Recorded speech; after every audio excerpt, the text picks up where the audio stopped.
Hello दोस्तों हमारे में से बहुत सारे ऐसे लोग हैं जो एंजाइटी और स्ट्रेस से जूझ रहे हैं। उन लोगों के लिए एक बहुत ही इंपॉर्टेंट कॉन्सेप्ट हम डिस्कस करने जा रहे हैं। दोस्तों ये जो एंजाइटी और स्ट्रेस जो होता है ये कभी भी अकेले नहीं आता है, बिना किसी वजह के नहीं होता। कोई ना कोई थॉट हमारे माइंड में, कोई ना कोई विचार हमारे माइंड में जनरेट होता है, जिसकी वजह से अल्टीमेटली एंजाइटी और स्ट्रेस यानी डिप्रेशन स्टार्ट होता है मैक्सिमम केसेस में। तो एक चेन है, एक सीक्वेंस है जो बहुत ज़्यादा इंपॉर्टेंट है, समझने वाली है। यदि हमें एंजाइटी और स्ट्रेस को समझना है, उसके सॉल्यूशन को समझना है तो दोस्तों हमारे माइंड में ना कोई ऐसा थॉट, कोई ना कोई ऐसा विचार जनरेट होता है और उस थॉट की वजह से हमारी फीलिंग्स यानी हमारे इमोशन चेंज होते हैं।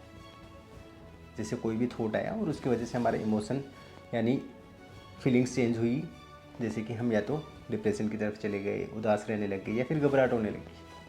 और उस इमोशन, उस फीलिंग की वजह से हमारा बिहेवियर चेंज होता है। जैसे यदि उदासीपन या घबराहट है तो फिर इंसान किसी से मिलना कम कर देगा, सोशल गैदरिंग में जाना बंद कर देगा या फिर बाहर जाना बंद कर देगा, जिसकी वजह से उसका काम अफेक्ट होने लग जाता है और अल्टीमेटली उसकी लाइफ डिस्टर्ब हो जाती है, उसकी प्रोडक्टिविटी कम होने लग जाती है, उसकी क्वालिटी ऑफ लाइफ ख़त्म हो जाती है, कम हो जाती है। और हम सोचते हैं कि हम बिहेवियर पे काम करें, हम इमोशन पे काम करें। डेफिनेटली बिहेवियर और इमोशन पे काम करना ज़रूरी है, बट जब तक हम उसके रूट कोज क्या था? थॉट।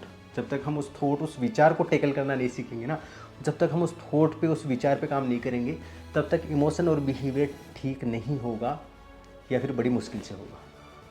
इसलिए हमें हमारे कॉग्निटिव लेवल पे, हमें हमारे थॉट प्रोसेस के लेवल पे काम करने की सख्त ज़रूरत है, यदि हमें स्ट्रेस और एंजाइटी को टैकल करना है, यदि उसको ठीक करना है तो। उम्मीद करता हूँ आपको ये चीज़ समझ में आई होगी।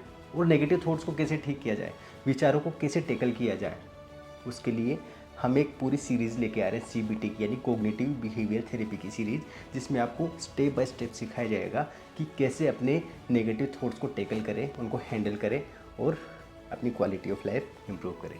Thank you very much.